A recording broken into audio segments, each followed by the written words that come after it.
Hello everyone and welcome back to the SteemTrail Gaming News. Today is the 26th of April 2018. My name is Kralizec and I will be your host for the evening.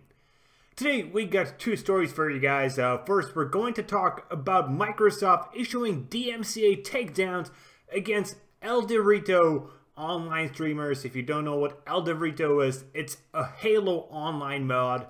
And secondly we're going to take a look at Epic, who is suing a 14-year-old kid and his mom.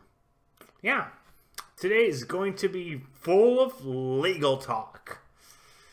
And full of reading because I just can't remember all that shit. So we're going to start with Microsoft and their action against ElDewrito streamers. This all started with Microsoft coming out to the creators of the ElDewrito mod, which, if you don't know, is a player-made mod for Halo Online, which released its 0.6 update just last week, and Microsoft is sort of fighting back for, well, let's be honest, understandable intellectual reasons. The 343 Industries, they have announced legal action on Halo Waypoint this week, and in the post they also mentioned an open discussion between the publisher and the current ElDewrito team. So right now the ElDewrito mod is actually still available, so if you do want it you can download it, but I would do it quickly because, well, there's a good chance that in a few days to a few weeks it will be taken down. There is a huge post issued on Halo Waypoint by 343 Industries that says essentially, yeah, Microsoft doesn't like that we're making this mod. They're saying that we are using their intellectual property and they don't want us to use it. But the interesting development in this part is the fact that Microsoft is starting to issue DMCA claims against streamers playing this mod. This has obviously sparked a huge controversy or turmoil, whatever you want to call it, in the Halo community, as well they are understandably not very happy about the DMCA takedowns. Microsoft actually issued their own statement, and it says, "We reached out to several content creators who may have been impacted while streaming Halo Online, as we don't want to see people getting banned. Streamers should not broadcast Halo Online gameplay because, as previously shared, the code for Halo Online was never lawfully released or authorized for this purpose and would likely violate Twitch's community guidelines." So, yeah, they seem to have the legalities on their side. I will not say they don't because, yeah, they most likely do. The bigger question is, did they handle it correctly? I don't think so. I think a better way would have been to first reach out to the content creators, ask them, okay guys, we know you like playing this game, we understand why, because we think it's a good game, but for the moment maybe it would be a better idea not to stream it because all of the legal stuff surrounding it right now. And I'm going to say probably the majority of the streamers would be like, okay, we're not streaming it now. The few that would continue to stream it, then I would understand DMCA takedowns. But to start with them seems like a bad way to do it. It seems like a way that isn't good for public relationships. And if we have learned anything in the past few months, especially EA, is that public relationships are actually super important in the gaming community. So, at the moment, don't stream Halo Online, don't stream the ElDewrito mod, and be sure to keep the situation on watch because nobody really knows what's going to happen. My personal guess is the fact that most likely the mod itself will be kept online, but the assets that come from Microsoft that are required for the mod, which is the full game, it's few of the builds and a few other files required from Halo itself, will be most likely taken down from the internet. Somewhat. Because you know the internet, once something is there, it is there forever. And it will be most likely still available, at least through torrents and similar sites. But there's a good chance you still shouldn't be streaming it, as both YouTube and Twitch will most likely be banning anybody who will do so, as it will go against their community guidelines. They will not want to piss off Microsoft, as it is still a much larger company than Twitch, and yeah, against Google, or what's it called, Alphabet these days. It isn't as big, but they still do have a lot of sway.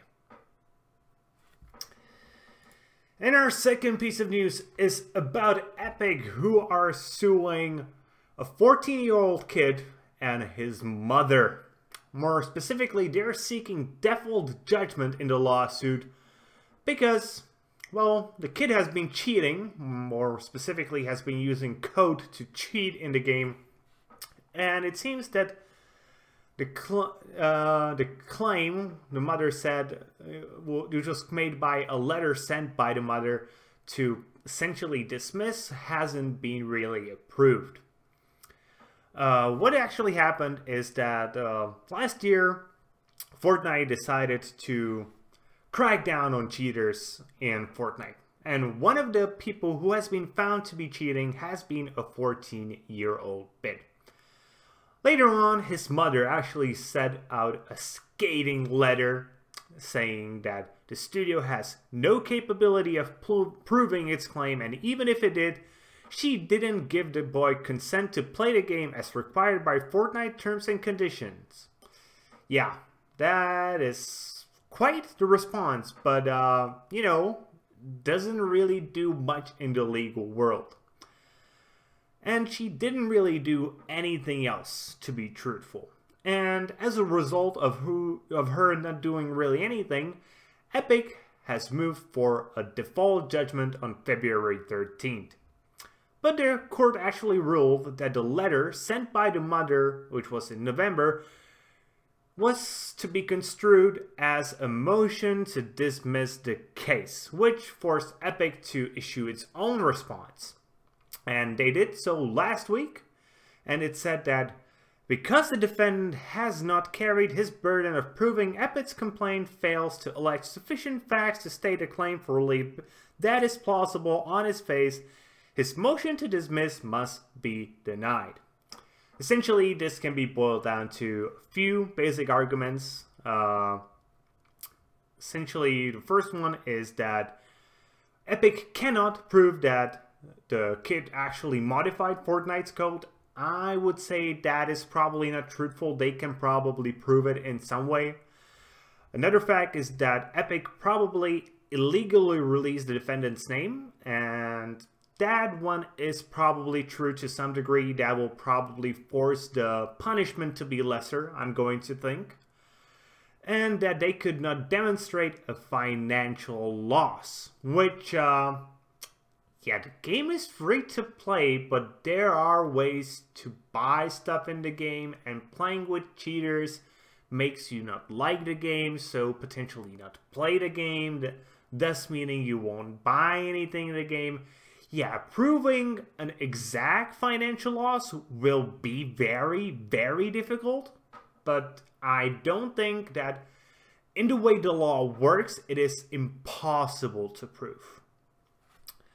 And the last thing is that the allegation that the terms and conditions aren't applicable because the defendant is a minor, and, well, that one is very hard.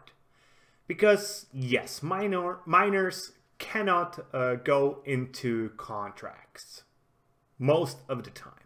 That's the thing. Most of the time. But there was a case in 2018 which Epic is citing, saying that If an infant enters into any contract subject to conditions or stipulations, he cannot take the benefit of the contract without the burden of conditions or stipulations.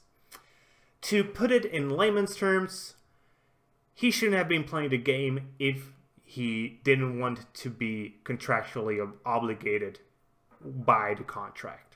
And he has been playing the game.